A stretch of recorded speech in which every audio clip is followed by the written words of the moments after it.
So I'm Debbie Schwartz, the founder of Road to College and the Paying for College 101 Facebook group. Yes, so somebody said they're in a meeting. This is recorded. We always record almost everything we do, and we will send out a link. Honestly, to tell you the truth, we're sending this out on Monday just because I don't think we'll have enough time to process it later today, but you will get a recording. So if you can't stay the whole time, completely understandable. So let me just tell you a little bit about how I run these sessions. It is a meeting, so if you just heard somebody kind of came on with a little bit of noise, but you should come in muted. But I love it if you can turn on your video. It's just nice to see people's faces, and really, truly, over time, I get to know people, maybe from their names and definitely from their faces. So that's just nice connection to have. And feel free to put things in the chat. Questions in the chat, but also, and this is again why we do the meetings, if you really want to unmute yourself and ask a question, I am perfectly fine with that as well. Sometimes I know I'm frustrated and I can't always get across what I want to say in just the chat. So so that where I'm completely open to having people unmute themselves and ask a question. So let me just stream this, get this started, and stream this on Facebook, just so we have a record of it there, and then we will really dive in. So give me 2 seconds if you're okay. And actually, while I'm doing that, I'd love to know where you guys are from. Of course, what year your student is in high school. I imagine most people on here today have a junior, but always, if there are people with younger kids, that's even better.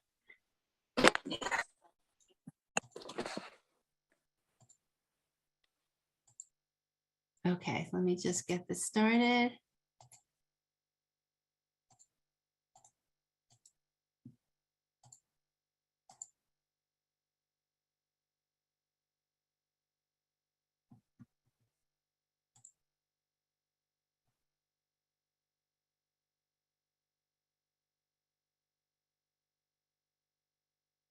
Okay.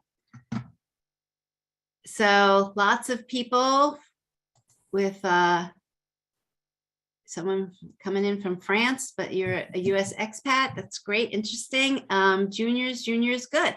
So one last quick question, like where are you in the college search process, in the college list building process? Have you guys started? Have you, I hope some people probably went on tours, in the past few weeks with spring break. Have you been looking at websites?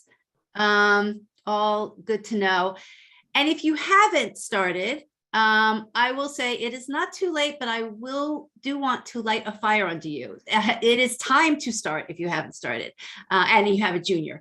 You don't want to leave this to the last minute. And one of the things I'm going to say during this presentation is that this is a very iterative process. It's not like you sit down one night and you just bang it out. It's just, it takes your researching, maybe with some tools I'm going to give you today, then you're going to be, going to individual websites and you're really going to dig in there, and then you're going to talk to people. So it takes several months. It just does. So, you don't want to be in the position of making last minute decisions if you're hitting up against websites. Okay, so let's get started. So today I'm going to focus on my tips to share with you about how to build a college list, really focus more on making sure that you can afford it, and also that you're finding the schools that can give your student the most money.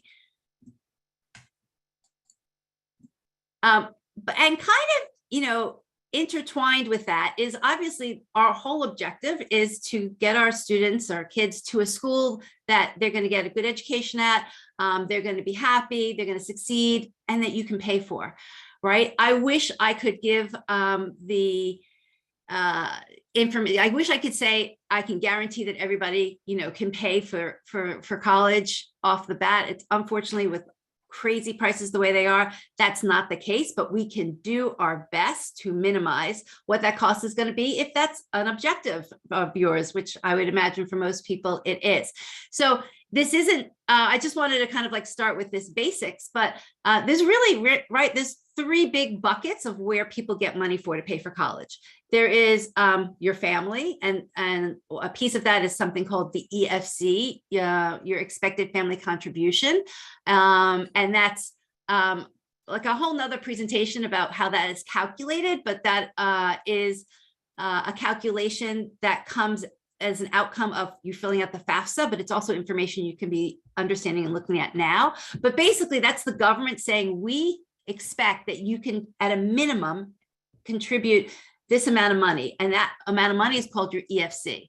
So you may or may not be able to meet that, but that's what they're expecting. So one big bucket is money coming from your family. It's going to either come from savings over time, if you started early enough, or it's going to potentially have to come out of your current income, and you might have to find ways to, reduce your expenses and cash flow some of the costs of college. But that's one bucket. The second bucket, right, is what I would call free money. And free money kind of is a combination of what we're going to talk about today. And it comes from, it's money that you do not have to pay back. And it's money that the schools are going to give you, maybe because it's based on your financial need, or it's going to be based on your students' academic achievements. And that's the merit scholarship piece of it. Then there's private scholarships, which I'm not a huge fan of, but we can talk about that later because it's a lot of work for not always a big return. And then, of course, depending on your income, there's government grants that are free money, but probably most of the people here today, you're not going to get that. So, and then the third bucket is when you have a gap between what your family can afford to give, what any free money that you might have gotten from the colleges. If there's still a gap, you're going to have to look at borrowing that money, and your student and you can borrow some of it from the government, and then potentially you might have to go to private lenders. So not a huge surprise, but really, unfortunately, there's not many other buckets of where students are getting the money to pay for college. And so today, really, the bucket that you have the biggest control over right now, particularly if you have a junior, is the merit scholarships, because that's going to be based on where your student applies to college. So that is why we're having the conversation today, is because the college search process needs to be approached very strategically. These are kind of two phrases we use a lot, but it really makes sense. The college list that your student is creating and you are creating with them drives everything, right? And that kind of goes along with the second comment here. You can't get money, your student can't get money from a college they didn't apply to. So that's why it's so important to spend as much time and research on this college list. The college list, right, is going to ultimately define your final cost of college, right? Because whatever schools your student applies to, that's a subset of those schools they will get into, and then one of those schools they will choose. That's going to be the final cost, and that's all going to be driven by the research process that you do now. Obviously, the schools on that list are where your student's going to be accepted. And the last point, which is also, people don't always think about, is the schools on the list also drive the amount of work your student's going to have to do.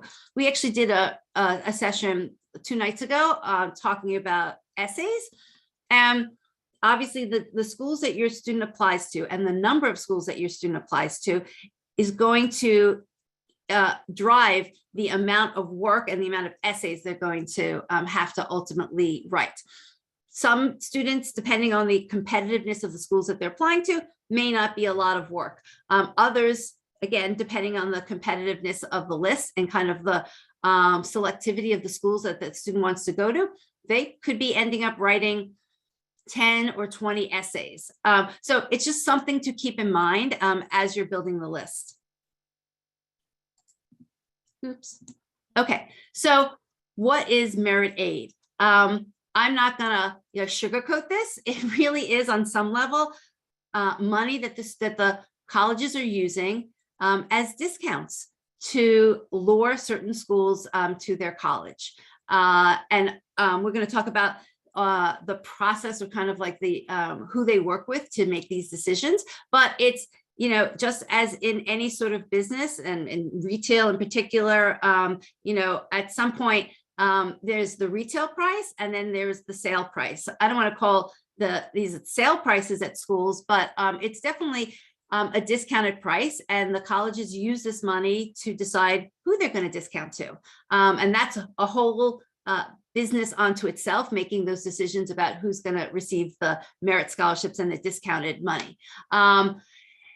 What's good about merit scholarships is that when your student is offered it, it is usually a renewable source of money. So your student and most merit money is offered during this admissions process. So it's for incoming freshmen is the biggest bulk of merit scholarship money that is offered. That's why, again, it's so important to manage this process strategically. It's harder to get money from the college once your student has accepted it and is enrolled. There's other sources, but it's harder to get the merit money once they're already an existing college student. But if they do get merit money, it is renewable for 4 years. But the caveat to that is that it's usually renewable with some sort of a minimum GPA requirement.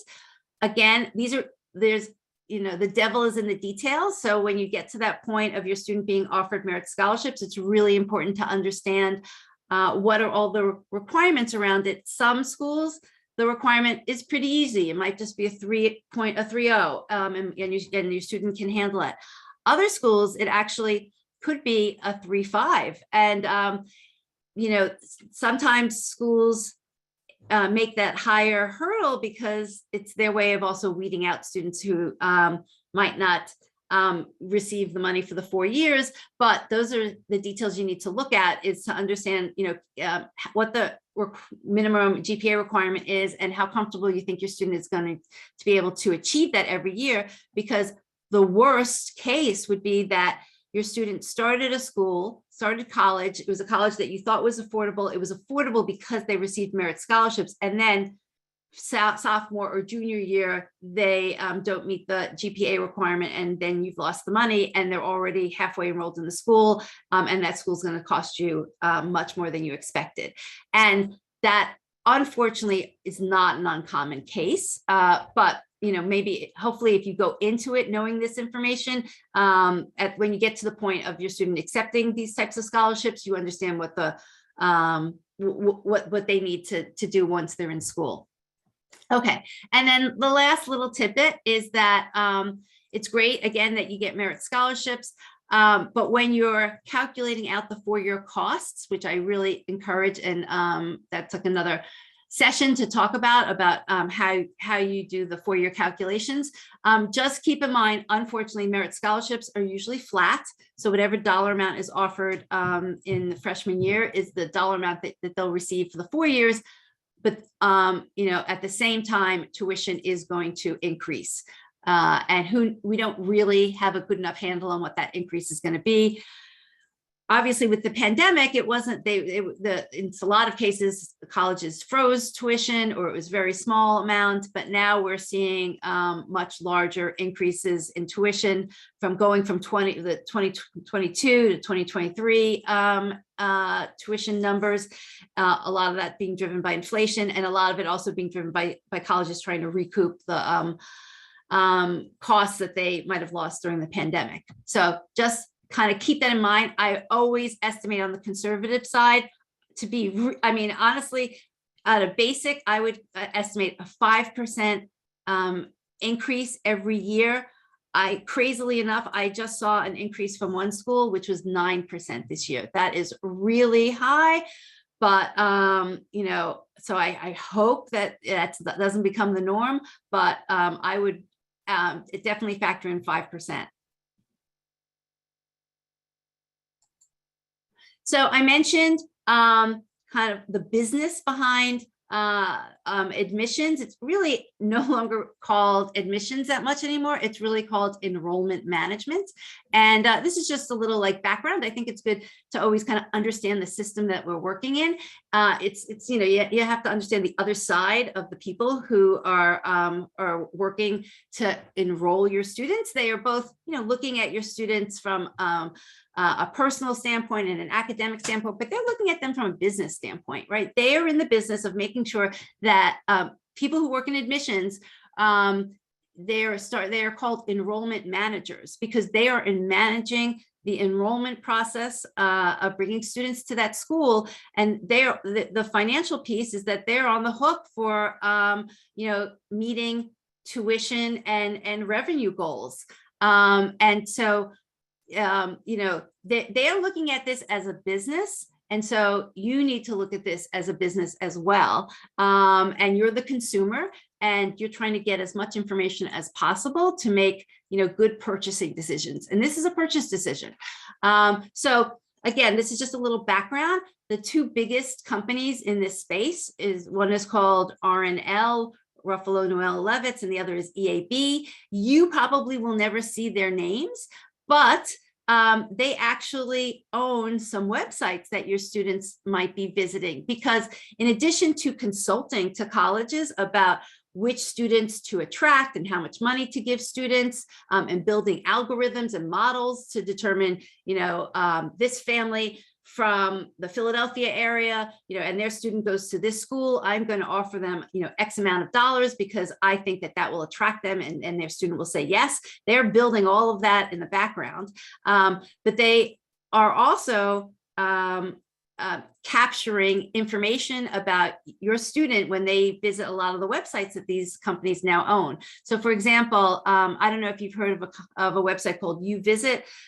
Maybe, again, you might not have recognized the name, but they power a lot of the virtual tours that colleges use and put online. And when you go to do any of these virtual tours, you're always asked for your information and your email address. Maybe there's even more information. So they're building up their database of information about you that then they're using to work with colleges.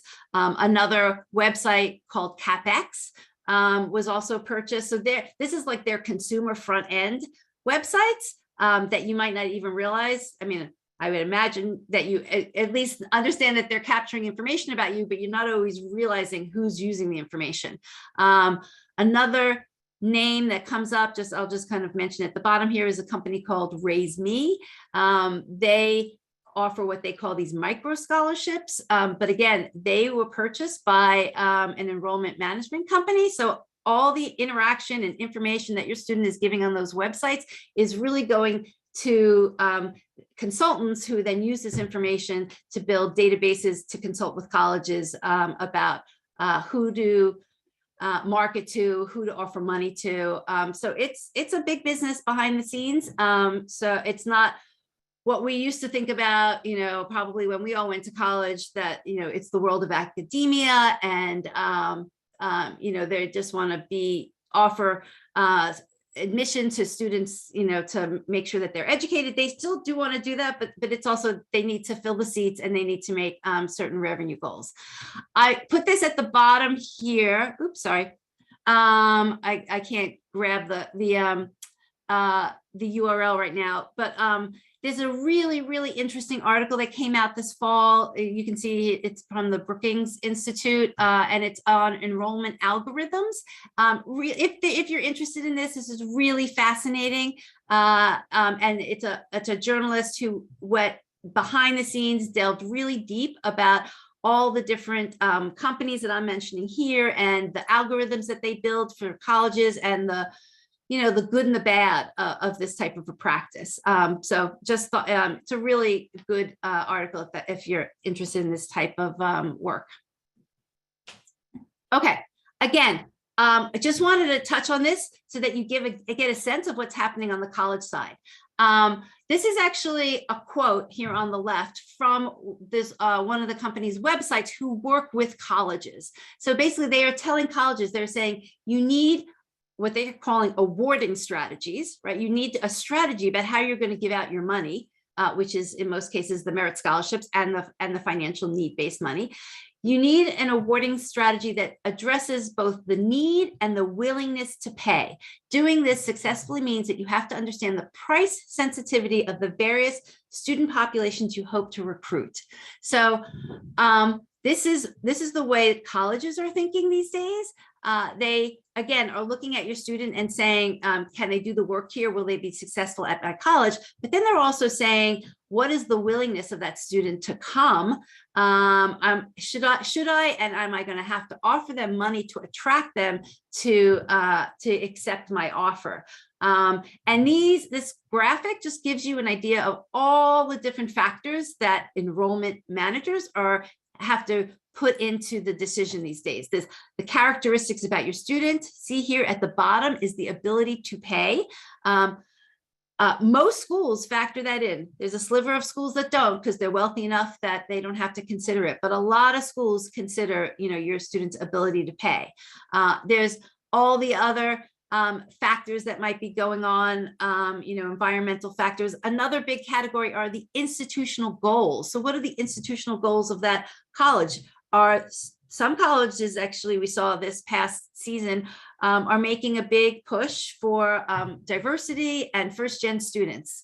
So that means that if they have a fixed number of spots that they can admit students for, they are now allowing more of those spots to go to a certain, type of student population, and that is based on their institutional goals. I've also seen a shift in schools geographically trying to pull students from, quite honestly, from the Southwest, because if you look at trends, that's where the growth in the high school age population is. It is in the Southwest, and it is declining in the Northeast. So those are just geographical, institutional goals. There could be other types of goals. They might want to increase a certain major. They might want to increase, females versus males at certain schools. But it's just to know that there are all these factors that are happening behind the scenes. And to some extent, that's why you can't be, and you and your student can't be offended by a decision. I'm kind of jumping ahead to when your students will get decisions next spring. And there's always a lot of disappointment. My student had the stats, they should have gotten in. Yeah, they probably did have the stats, and in theory, they should have gotten in, but there's all these other priorities behind the scenes that you just didn't know anything about, and that was the reason why your students didn't get in. So it's hard to kind of be, take the emotion out of this process. It's really hard to take the emotion out of it, and I can't say that you should, completely do that, but as much as you can to lower the emotional attachment to anything, I think that there'll be less stress, and hopefully, you'll come out with a happier result without going through all the emotional highs and lows. Okay, I know there's a lot of questions going on. I'm not looking at the chat yet, but I'll take a break in a little bit. So let me jump to the types of merit scholarships that are out there, just so that you have, a sense. There's three buckets that, generally merit scholarship falls into. And again, this is money that colleges are offering students. This is not private scholarships.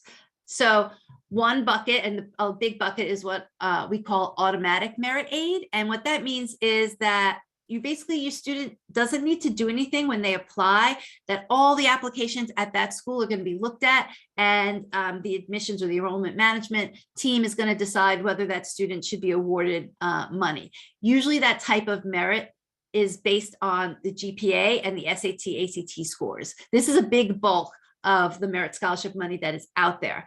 The most transparent colleges show you a grid on their website. And I have an example of one or two. They'll show you a grid, or they will show you a chart, and it'll be very clear as to what combination of ACT, SAT, and or GPA that they are willing to award money to entice your student to apply and to enroll at their school. Sometimes those same schools also they factor that information into the net price calculator. Not always, but it's still worth doing the net price calculators. And you'll get a sense if the school is factoring in any sort of merit if they ask about your students' GPA and about their SAT, ACTs. Okay.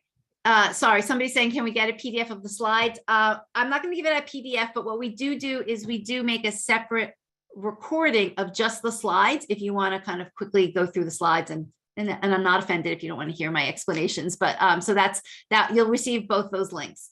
Okay, so there's automatic merit aid, and then there's a bucket called competitive merit aid, and it's, as the name implies, that students have to apply for this type of a scholarship. There's usually a separate application for that type of a scholarship. And there sometimes can be extra essays with that type of scholarship as well. And this is where kind of the essays start to pile up. Still worth doing, really worth doing. But again, you have to kind of expect or plan for the workload that might come along with applying to all these types of programs. The really important thing about competitive merit scholarships, besides obviously the additional application, is that a lot of times they have different deadlines than the school's normal admissions process. This is really important to ask about, to plot out in your own calendar that you might be making with your student.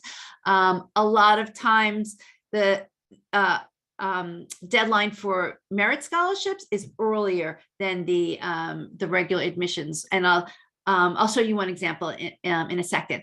Sometimes the schools are transparent about the details of the merit scholarships in terms of how much money and how many they award. Sometimes they're not. One big thing I encourage people throughout this whole process is ask questions, don't be afraid to ask anything. As I said before, you're the consumer. This is a purchase decision. This is a big purchase decision. You should be able to gather. Technically, unfortunately, we shouldn't have to do as much digging as we all have to do, but you shouldn't be afraid to ask any question to get the information. You may not get all the information you want, but that shouldn't prevent you from at least asking. And the last category about merit aid is what falls into talent-based. And so if your student might have a talent in art, music, dance, theater, and there could be other categories that colleges are awarding money for these days. That's great. Colleges definitely award money specific for those types of talents. Again, you need to understand the process. You need to understand the deadlines. Usually the deadlines are very different than the regular admissions process. Depending on the talent, there might be an audition and a portfolio, and there might be a deadline for scheduling potentially auditions or a portfolio review. So I throw all these things out is because there's a lot of details, and I just want to give people heads up that they should be looking for this information ahead of time. And again, this is the danger of starting too late, is that and it happens all the time, people miss deadlines, and this is a rolling process. And what is unfortunate is that I always say we can help people at any point in the process, but what happens is the further along you go time-wise, you lose options. So I can still help people like in November before, or even December before like a lot of deadlines are happening, but you just don't have as many of the options available as you do when you start now. So that is the benefit of starting as early as possible, is that you can widen the options of schools that your student can apply to, and therefore what your outcomes can be. Okay, so this is an example. I just wanted to give you a quick example of the automatic merit. On the left, on the left, I have both. I actually have here on the right from 2020, and then on the top here is 2021, and the bottom is 2022. And the reason why I wanted to show you this progression is, well, first of all, you can just see the layout in which they show you. This is a pretty clear chart from Miami University. And back in 2020, before the days of the pandemic and before test optional, a lot of schools were requiring tests. And so they would show here about a combination of what your test score needed to be and your GPA, and then that would give you, the money that you would automatically be awarded if you applied to that school. And then you can see in 2021, they dropped the test score. Although test optional doesn't mean that they're not looking at your student's test score, but they were just awarding money based on GPA. And you can see that this GPA number shifted, right? So the highest GPA in 2020 was 3.5, and then in 2021, it inched up. And so this is the behind the scenes analysis and modeling that they probably did, and they figured out, well, without a test score, we might want a higher GPA to award that top money. So they adjusted all of their GPAs in 2021, and then in 2022 they adjusted them again. And what's interesting here, and this is one example, and I'm not even looking, but I'm glancing now at the questions, and I knew that the question is going to come up about weighted versus unweighted GPA. Miami University was pretty clear, and they're saying that this is a weighted GPA. I don't have what the footnote goes to. It probably explains how they are calculating the weighted GPA. A lot of schools, though, use the unweighted GPA. The point of this is that you need to know. And again, that's another question. Some schools make it clear, like Miami University did. Just some do not. They will just say GPA, and you don't know if they're referring to the weighted or the unweighted GPA.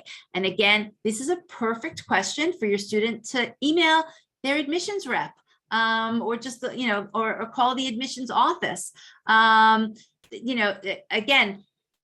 you're trying to gather as much information on your end to make good decisions. And this is a really nice question that your student can ask, and it gets them to interact with hopefully their, the admissions rep for their region. But it is really important to know what that calculation is.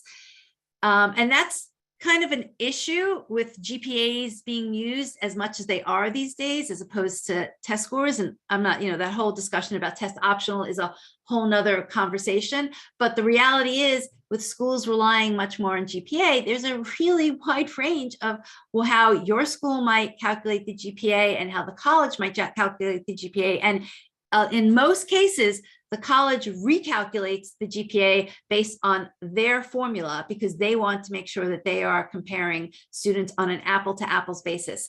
And again, it is perfectly fine to ask that question of the admissions rep. How do you convert my weighted GPA to a GPA that you're looking at? And then how does that GPA number relate to any of the merit scholarship requirements that that school might be offering? Okay, here's an example of a scholarship in the competitive category that I mentioned. A pretty well-known one on the left here is University of Southern California, USC. They give out merit scholarships. You have to apply. It's a separate application. The deadline is December 1st. USC, I'm pretty sure, doesn't actually have any early admissions deadlines. And so they only have a January 1st admissions deadline. So if you want merit scholarships, or at least try to get merit scholarships from USC, you have to apply by December 1st. If you miss that deadline, you can't all of a sudden realize, oh, I'm going to apply and I'm sending in my application on December 15th and I want them to be considering me for merit scholarships. It's too late. You missed the deadline. So that's the importance of really understanding where your student's going to apply to in enough time so that you have all the details, and you have the options, and you're not missing deadlines that your student could have applied to and maybe could have gotten the money. And then the same thing on the right is an example from BU. They also have merit scholarships that students have to apply to. I don't know, I didn't grab the information. I don't know if their deadlines are different than their regular admission, but they are just kind of giving you a hint in their literature and on their website that the types of students that they accept or give out their scholarships to. Here, what we highlighted says students mainly usually have SAT scores above 1,500, ACT scores above 3,300. It's just like, if your student's going to spend the effort to apply and probably have to do an extra essay or two, just make sure that they have the criteria to make it worthwhile, that they would be in the consideration pool. And and a lot of schools have a little bit more detailed information of the types of students that they're going to be reviewing for and potentially accepting for competitive scholarships. Oops. Okay. So here's just an example. I mean, again, hopefully you guys understand this, but I just want to be clear about what happens when your student gets money and why it's so important to strategically pick the schools that your student is going to apply to. And here is a quote from somebody, a parent in the Paying for College 101 group that basically said, early on, I learned the importance of and difference between choosing schools that meet a high portion of demonstrated need versus schools where my kids' stats make them eligible for merit scholarships. This can dramatically change how much any school will actually cost. So again, this goes to that idea that the college list drives everything, and you need to be strategic about building that college list. You're not going to get money from a school you don't apply to. And if your student applies to the wrong school financially, you're also not going to get money. And what does that mean? So that means if you're looking for merit scholarships and your student applies to schools that you didn't research and it turns out they don't offer merit scholarships, well, you can't get money from a school that doesn't offer it. So again, that goes back to being understanding what I call the school's financial aid giving history. Does that school even give merit scholarships? And I'm going to show you, how we will look at determining that. And then the flip side is you also need to understand your family and what type of money they need and where they're going to fall in the spectrum of need for that college. So are you a family that you're not going to get any need-based aid, and we'll talk about how you can figure that out. So the only money you're going to find is merit. So if that's the case, it's going to be really important to target those colleges where they offer merit and your student has the best chances of getting it. Or are you a family that does have financial need, which is fine, and then you want to make sure that you're targeting the schools that offer more need-based aid. And schools usually fall into that bucket. They are either heavy on offering merit, and if they offer merit, they don't usually offer as much need-based aid. And then the other kind of bucket is that schools that offer need-based aid, but they tend to not offer any merit. And the most generous schools that are offering need-based aid are the more selective schools. So you have a challenge there of obviously your student has to meet the academic hurdle and even get in. But if you're a family that has a need-based, in that need-based situation, and your student has the right stats, they get in, that's a small percentage, but you've kind of hit the lottery. But the same way on the merit side, if you target strategically, there are a lot of schools that can be very generous and can significantly bring down the cost for your student because they want your student. So here's just two examples. There's Beloit. So here's a student who has an ACT of 30. Their family income is 200,000. So I'm going to say that their EFC probably puts them in the category where they're not going to get need-based aid. So they're looking for schools that are offering merit scholarships. And here's just two very different schools. Beloit, their cost of attendance is, let's say, about 65,000. They offer a $40,000 to students who are in the top category of stats that they're looking for. So this student could get a $40,000 per year merit scholarship versus Syracuse, which starts off at a higher price at around $75,000. And on average, they're only giving about $12,000 in merit scholarships. So they're giving money, but they're giving a much smaller amount. And so as you can see, you run the 4-year numbers, and there's a huge price difference between these two schools. There might be other reasons why, Syracuse is better than Beloit, but maybe not. And so that's another ask that I'm going to have of people in the process, and I'm going to go to is be open-minded. And this is a really hard question to answer, but how much more is one school worth it than another in terms of the dollar value? And that answer is going to vary family to family. And what's going to vary family to family is how much you're willing to spend, even just to send your kid to college, and how much more you might be willing to spend to send them to certain schools. I can't answer that. That's a value question for your family, but you should sit back and discuss it and think about it. And think about it before your student applies, because the worst situation, and I don't know if I have this example here, is that your student gets into a school. I might have the example. Let me see. Here it is. Here it's the next story. And these are quotes directly, and these are recent quotes from families in the Paying for College 101 group. This family said, my son only got into 2 schools. He applied to 6, which is another thing we'll talk about, how many schools that your student needs to apply to. He applied to 6 schools and 4 of them were reaches. He got waitlisted at all 4 of those private schools.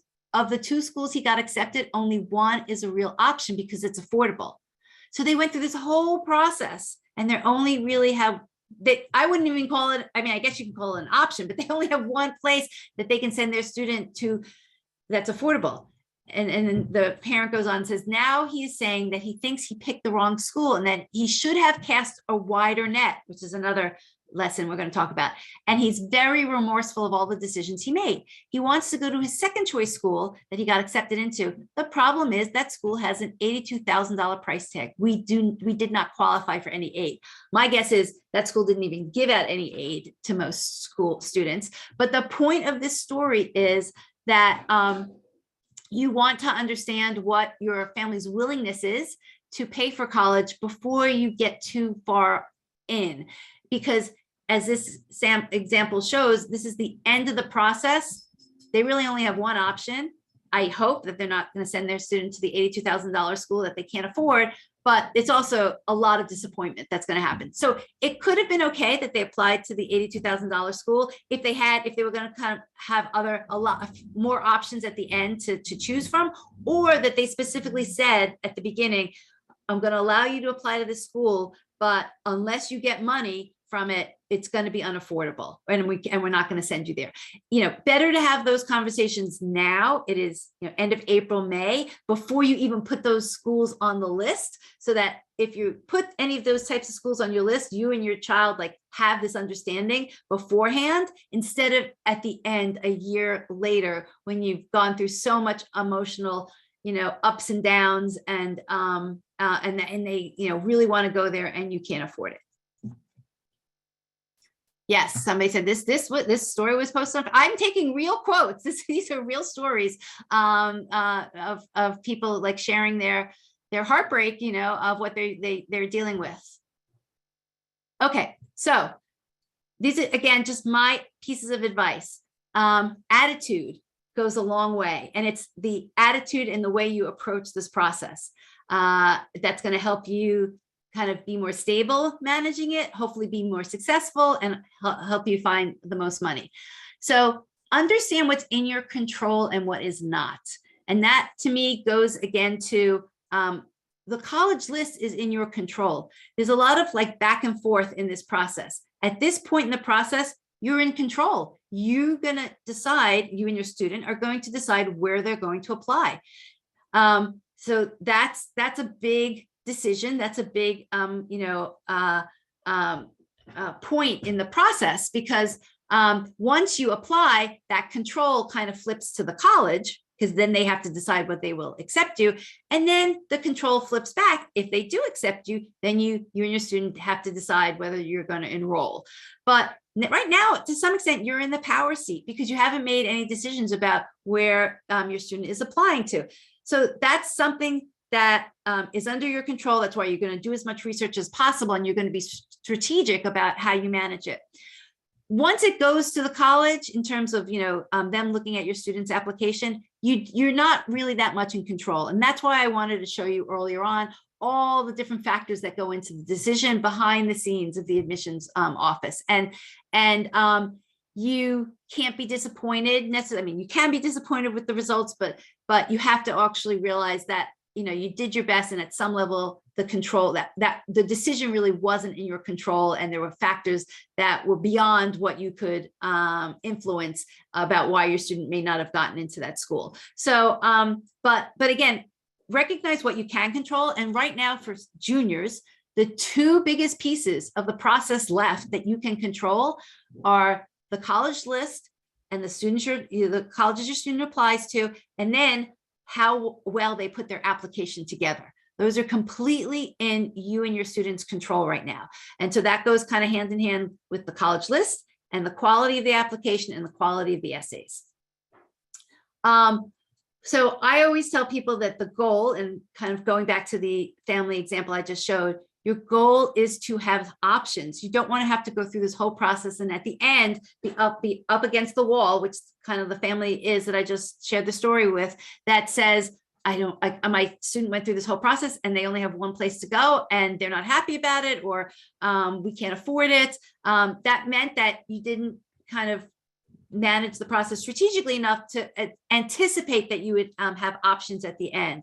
I got another email recently the other day, a similar situation where, and they admitted that they didn't know what they were doing in the admissions process, and they applied to the wrong set of schools. And actually now that story is that their student didn't get in anywhere. And I'm not sharing that to scare anyone, because that really shouldn't be the case. You can build a college list where you know your student's going to get in someplace, but they did not. And so they were asking kind of what they could do next, and if they're, but my point is, they didn't have to be in that situation where they obviously, the student applied to too many reach schools, which were too unpredictable, and they didn't get any results.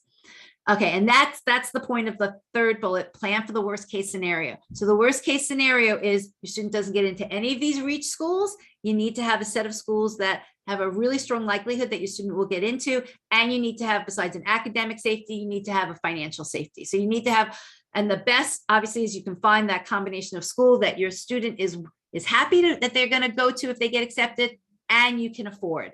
That's kind of what we're aiming for. And as many of those schools as you can have on that list, that will give you options, and hopefully you won't have a worst case scenario.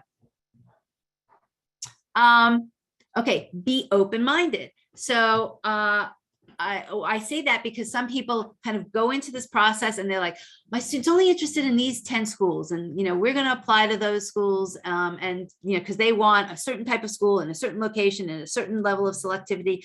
I get it. You can have like the goal of trying to get to those schools, but at least be open-minded to look at schools that are outside of what the perfect school is that you might want. And that might mean opening up what your thoughts are on location. Maybe you're going to try, and your student wants to go to a school that's in a city, but it might be still worthwhile to look at schools that are in the suburbs in some places, because they might be schools that are more generous. They might, your student might want to go to a really large school, but the reality is the majority of schools in this country are actually on the smaller side. So, you might think, so you have to be willing to kind of look at a range of schools, and not be stuck on a certain type of school, because honestly, that's going to probably limit your options and increase your risk about what your results are going to be. This all kind of goes hand in hand. Avoid having a dream school. It's just that I'm actually just shocked these days. I see on Facebook advertising, a lot of consulting and the admissions consulting companies are still putting out this message of, we will help you get into your dream school. Personally, I see the word dream school and I just kind of like shut down, because it's false. It's a false narrative. For us, I don't think that there should be so many hopes pinned on one school to call it a dream school. You can have a goal. I'm all for a goal, but don't make it like, you're going to live or die based on whether you get into that school or your student gets into that school. So again, it's all about setting expectations. And the last is I mentioned is, as much as you want to help your student reach for the goal schools, you want to make sure that you can find good safety schools that they're willing to attend. So you're not in this position where, okay, I put this school on the list because I just wanted to make sure that they were going to get in, but I don't think they're ever going to really be willing to go, and that's the only school that they get into. So almost every school you put on the list, you should have this conversation with your student. Is if that's the only school you get into, are you willing to go? Okay. Let me see what time it is. Oh my gosh, it's 10:01. Okay, I'm gonna jump ahead and show you the tool that we have, College Search Tool, College Insights, to kind of just put a lot of what I talked about into practice. I am so sorry, I didn't realize it would the time had gone so fast. Let me flip screens. Okay. So we have a tool called College Insights, and we put it together a few years ago. It's combined. It has a lot of the common data set information, which I apologize if you don't know what that means. That's kind of like another conversation, but it's the data that the schools share, and that with a lot of detail about, who got in and how much money they give out. And it also talks about graduates. But actually, can you just let me make sure that you guys can see my screen that says College Insights. Can somebody just tell me if I switched it and you can see the screen? Okay, thanks. Okay.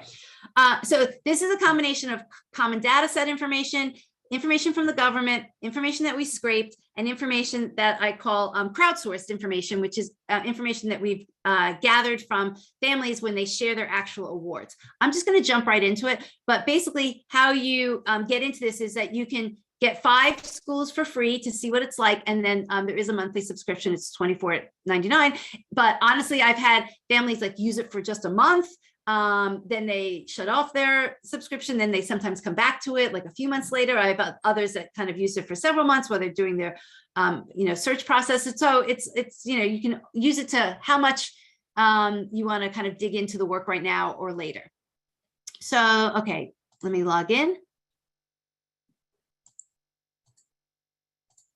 And I know that there were a lot of questions in the chat. What I will do is look at them after, if we run out of time, which we probably will, and include some answers in a follow-up email.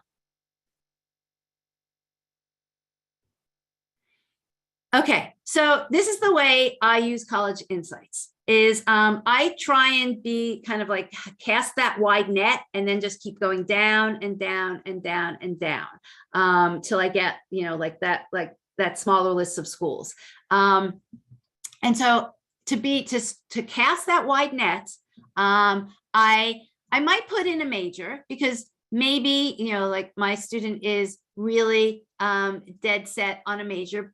If they have one, if they don't, that's okay. I actually try not to do location because I want to see what's out there. I try not to look at the size, again, because I want to see what's out there. But if I'm looking for money, I do put in a GPA or an SAT, ACT. And for the time being right now, I'm going to use test scores. And I know that a lot of students might, not have done testing and being test optional.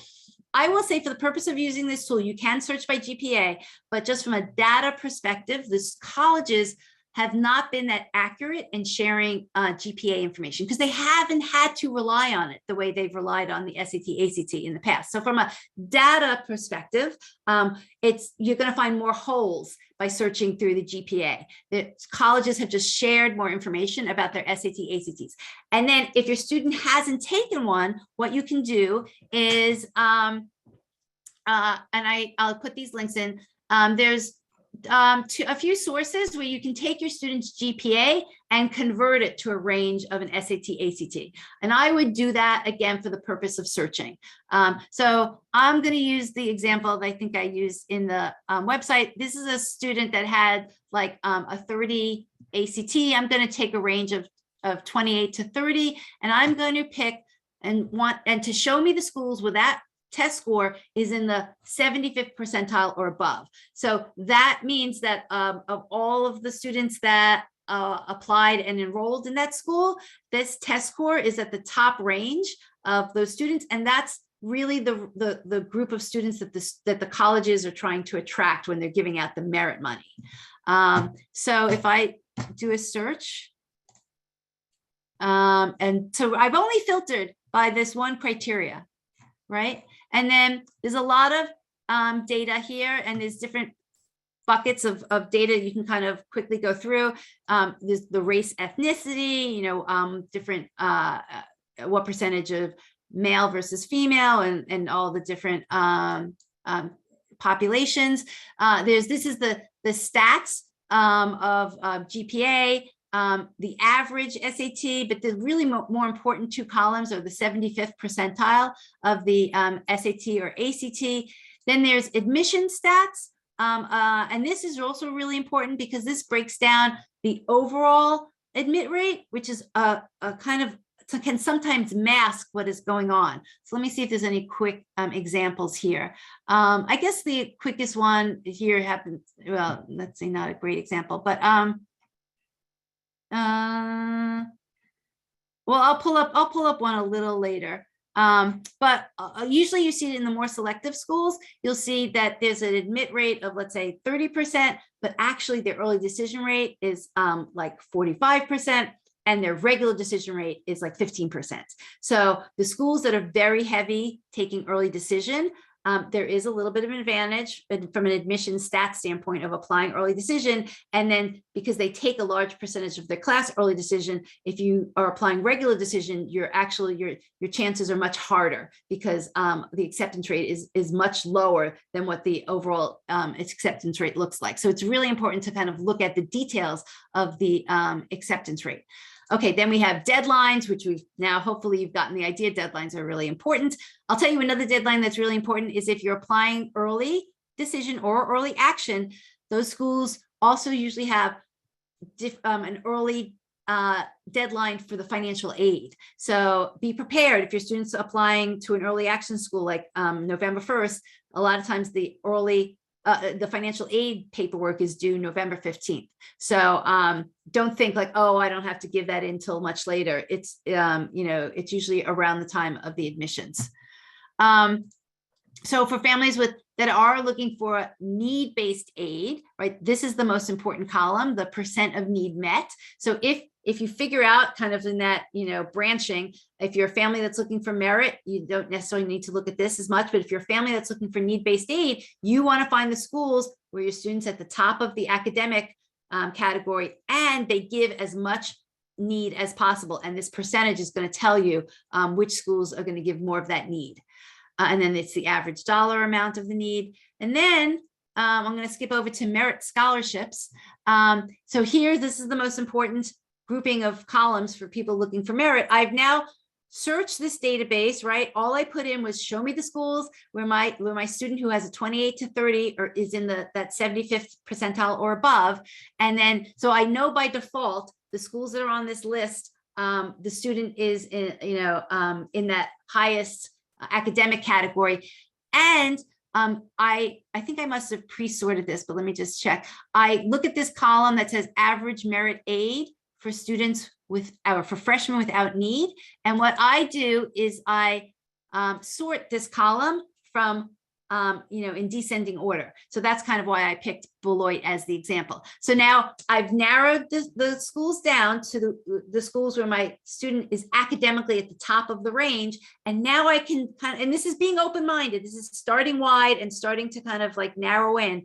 Now I can look at the schools on this list that give money, that give merit. So that the example I chose Beloit is that if you looked at the column that says freshmen without need receiving merit aid. So you've kind of gone through the branching. You realize that you're a family that's not going to get need-based aid. You're only going to get merit. So you're a family without need. So you fall into this category, but you want merit. So Beloit gives 97% of the students that attend the school, they give them merit, and they're giving them an average of 40,000. So that's pretty significant, right? So now you've found a potential school where your student could get in because they're at the top of the academic range, and they can be offered significant amount of money. And so I would then start just going down this list and just creating like a sub list, which is what you can do with these hearts. If you click on the heart, you can add them to an existing list. We'll just add them, or you can create a new list. So again, in part of this, tunnel or funnel work, I would create a list of saying, I know my kid can get into these schools, and these are the most generous schools that where they can get in. They may not apply to all those schools. They may only apply to a few of them, but look at them, like be open-minded, start digging into those schools. So I would create that list. And then from there, I might create a smaller list that said, okay, now we did the research, and of this list of schools that my student can get into and get money, I'm going to dig in further because they do want to be in a city. So maybe these are the schools in that category that are have that location, or maybe they want a bigger school. So these are the schools that are on the larger side, and then you can kind of keep going down and creating different variations of the list. And then we just have this other column here that links out to, I'm not going to link it because I don't want to go off the page, but it brings you directly to the page on the website if that college has a page that talks about scholarships. So it's just trying to kind of shortcut your work. And then the other piece of interesting information is the crowdsource data. So let's look at Deloitte. So I'm just looking quickly and say, somebody asked, are the amounts in this tool for per year or all 4 years? I have to unfortunately tell you that these are per year numbers. So that, I know that might be a shocker, but this is just, the tuition numbers that are in here are per year. The merit scholarship is a per year number. So keep that in mind. So when you click on the crowdsourced information, this is actual offers that current year families right now have shared of their student got into Beloit, and these are the stats that their students had. This is the EFC range that they had, and this was the money that they were offered. So just at a quick glance, you can see the money isn't that far off. Beloit said that they were giving out an average of $40,000. I'm looking at this list here, and a lot of people got around the $35,000 mark. So how I would use this information is I would know my EFC range. I would go find the EFC range that my family is in. And we have one that's the one that says above 60,000, which is most, if you're looking for merit scholarships, it's probably where you're going to fall from an EFC standpoint. And, interestingly, that most of the students here got around that 35,000. So, you can kind of look at their SATs and ACTs. There's not a huge amount of information here, but it's directional. So this is kind of just giving you the sense of, they're the numbers that the school reports, right? But this is then the actual results of what families are getting. And we have the information back. For some schools, we have it back 3 years. For Beloit, we only have it back 2 years. It's worth looking back. I don't know if I would go back 3 years anymore because of the pandemic, but I would look at last year's too, to see, kind of what happened. So that's kind of always like really interesting information. And lastly, kind of just going further down on College Insights, we have the other thing to look at, you guys, is cost, right? We have in-state and out-of-state cost. These might be a little on the lower side because right now colleges are coming up with their next round of tuition numbers, which we don't have in here yet. But it gives you kind of a direction. So again, if you're a family that doesn't get need-based aid, you're trying to get merit, and your student applies to a school and maybe they're not at the top, so of that academic range, but you're hoping that they're going to get merit. If they don't get merit, you're going to be stuck with the full price, and so you should understand that ahead of time, and kind of that's the discussion you have with your student. This college goes on the list. If you don't get merit, it's going to cost us X. Are we willing to still send you or not? So it is 1:05. Sorry, I thought I was actually cutting this presentation shorter, but it didn't seem that way. I don't want to keep people any longer, but I would encourage you to try College Insights. Oh, I didn't even give you the link. And this, I will have more of these sessions. I kind of just did this last minute because I could see a lot of questions that were coming up in the Facebook group, but we will do more of these.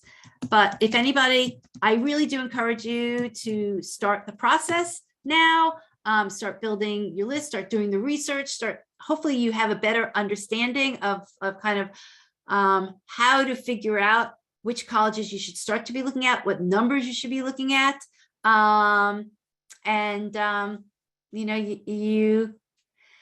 It can be, I mean, it is a daunting process, but it actually can be fun, and it can be, a bonding process with your students. There's a lot you're gonna need to talk about, and they're gonna learn about themselves. They're gonna learn, I actually think it's a great process to teach your students, because it shows them how to understand a complex system, and then how to figure out how to navigate it, and how to make trade-offs, right? And this is a process that we all run into multiple times in life. And so you're kind of arming them with the skills of how to make decisions when you don't always have all the information you want, how to do the research to get more of the information, and honestly, how not to be afraid to ask questions, because that's really important.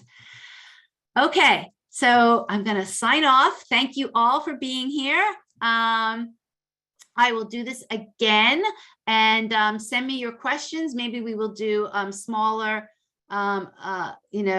sessions. I mean, we definitely we'll do a session on like EFCs. We'll do a session on the common data set. The common data set is fascinating. It's really interesting. That's kind of what kind of pulled me to create College Insights, but there was no central place to kind of do what I call a reverse lookup, right? So I could go to each school's individual common data set, but I couldn't kind of say, well, this is the school I'm looking for, and the information I'm looking for, what schools have that by, that it's in their common data set. It just wasn't available. So that's why we built College Insights, to pull all that information together, let you kind of really quickly search data without having to gather it yourself. Plus, it was also combining it with the crowdsourced information. So the common data set is what the college is telling you. The crowdsourced information is what the families are telling you. Hopefully they match, but in some cases they don't always match. And that, and I have had stories of families, a really nice one recently, of a mother who said, the College Insights was the best investment I made, because she could see that her student, and this is actually, she used it for appeal purposes. Her student got into the school, and she could see that the offer that her student was given was about $3,000 or $4,000 less than what other students were receiving. They put in an appeal. She got an additional $5,000 per year, on top of what they had already been awarded. And she wouldn't have known or felt comfortable to even ask for that money unless she had seen that other people were already getting it. Okay, good to see you guys. Hope you have a nice spring day, and we will get together again soon. So, and I will send this out. It will probably be Monday morning, but I will send out the recording to this session. I will send out the recording to the slides, and I will look through your questions and summarize kind of what the major ones were, because I'm so sorry I barely looked into the chats. Okay, guys, have a good day. Have a great weekend.